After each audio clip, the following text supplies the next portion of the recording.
Bonjour les gars. Voici encore une vidéo avec une théorie incroyable que j'ai faite pour vous.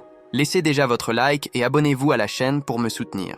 Dans un monde où l'histoire des shinobi semblait déjà avoir atteint sa limite, une nouvelle légende allait commencer à naître.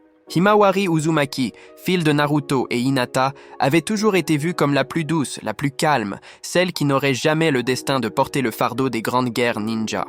Cependant, le destin est implacable, et lorsque les dieux Otsutsuki bougent dans l'ombre, même les plus innocents finissent par être des pièces fondamentales dans un jeu cosmique de pouvoir et de destruction. Après la prison de Naruto dans la dimension créée par Kawaki et la menace croissante des Shinju qui erraient à travers le monde, Amado, le scientifique mystérieux, commença à agir en silence. Il savait que Boruto était en train d'être façonné par le karma bleu et Kawaki était déjà devenu un vaisseau parfait.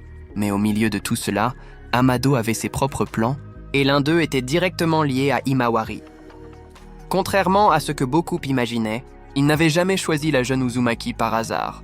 Depuis l'enfance, Himawari possédait un chakra unique, pur et puissant, héritage direct du sang Hyuga et de la lignée Uzumaki. Amado remarqua qu'en elle, il y avait un potentiel que même Naruto lui-même n'avait pas perçu. En secret, Amado avait développé une expérience interdite, utilisant des fragments d'ADN de Shibai Otsutsuki, l'être légendaire qui avait surpassé la forme physique et s'était élevé comme un dieu. Ces cellules portèrent des traces d'un pouvoir inimaginable, capable de modeler non seulement les corps, mais aussi l'essence de l'âme. Cependant, Amado avait besoin d'un vaisseau pur, quelqu'un qui pourrait supporter une charge divine si intense sans perdre complètement son humanité. Et ce vaisseau était Himawari Uzumaki. Pendant une nuit silencieuse à Konoha, alors que le village dormait, Amado s'approcha de Himawari.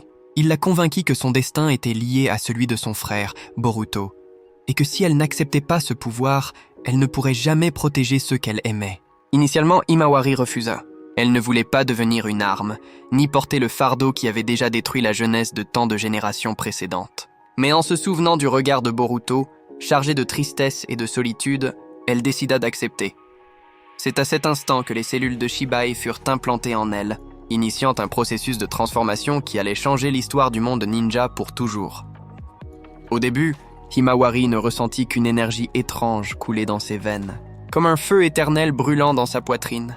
Cependant, avec le passage des jours, elle commença à avoir des visions. Dans ces visions apparaissait Kurama, le renard à 9 queues qui avait été auparavant le compagnon inséparable de Naruto. L'esprit de Kurama était agité, coincé entre les mondes après sa mort. Cependant, avec l'énergie des cellules de Shibai, quelque chose d'impossible commença à se produire. Kurama renaissait à l'intérieur d'Himawari, mais cette fois, pas comme la bête que tous connaissaient. Les cellules divines commencèrent à restructurer l'essence de Kurama, la modelant en quelque chose de plus grand, plus majestueux et en même temps plus redouté. Un dragon. Le renard à 9 queues se déforma, ses queues fusionnèrent, ses griffes grandirent et ses crocs prirent la forme d'un être draconique colossal, enveloppé de flammes bleues et dorées. Le dragon Kurama n'était pas seulement une bête de chakra, mais un être hybride entre l'esprit du renard et la divinité de Shibai. Himawari, en percevant cette transformation, entra en effondrement interne. Son esprit et son corps furent pris par une douleur insupportable, mais aussi par une sensation de pouvoir sans limite. Lorsqu'elle ouvrit les yeux, il n'était plus seulement le Byakugan de sa lignée Hyuga. Son regard s'était transformé en un Byakugan draconique, avec des pupilles fendues et une aura flamboyante qui rayonnait une énergie en vagues dévastatrices. C'était le signe de sa nouvelle forme, la transformation légendaire draconique. L'éveil d'Himawari secoua le monde shinobi. Son corps était enveloppé d'écailles de chakra dorés mêlées à des flammes bleues, formant une armure naturelle. Ses mains et pieds avaient acquis des griffes et son dos révéla des ailes éthérées d'énergie, rappelant celles d'un dragon céleste. Sa seule présence suffisait à plier l'air et à fissurer le sol sous ses pieds. La nouvelle se répandit rapidement.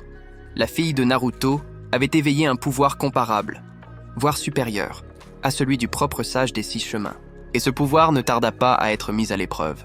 Les Shinju, qui jusqu'alors avançaient à travers le monde en détruisant des villages et en absorbant du chakra, ressentirent immédiatement l'énergie d'Himawari. Pour eux, c'était comme un appel irrésistible, un pouvoir divin qu'il fallait consommer. Une légion de ces créatures monstrueuses avançait en direction de Konoha, déterminée à la capturer. Boruto et les autres tentèrent de la protéger, mais comprirent rapidement que les Shinju ne s'intéressaient à personne d'autre qu'elle. C'est à ce moment qu'Himawari prit sa décision. Elle ne se cacherait pas. En regardant Boruto, elle déclara qu'elle porterait le fardeau de sa transformation, non par obligation, mais par amour pour son frère et pour l'héritage de ses parents. Lorsque les Shinju entourèrent le village, Le ciel s'assombrit et l'air se remplit de tension. Himawari avança seule vers le champ de bataille, tandis que Boruto criait son nom. Mais en faisant le premier pas, la jeune fille activa complètement sa forme draconique. Son corps explosa en une explosion de chakra, révélant la fusion parfaite entre l'humain et la divinité.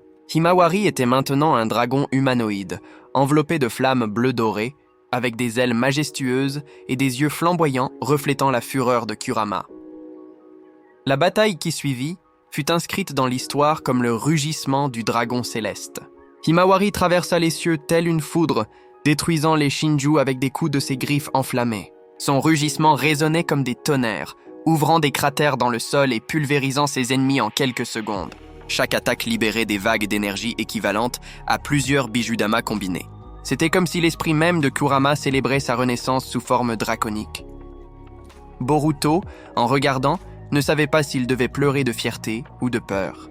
Il reconnut que sa sœur était devenue quelque chose au-delà de la compréhension humaine, quelque chose que même les Otsutsuki ne pouvaient ignorer. Amado, de son côté, observait de loin, satisfait de voir que sa création avait fonctionné. Cependant, il savait que l'éveil d'Himawari signifiait également que les véritables ennemis, les Otsutsuki cachés qui avaient hérité de la volonté de Shibai, viendraient bientôt après elle.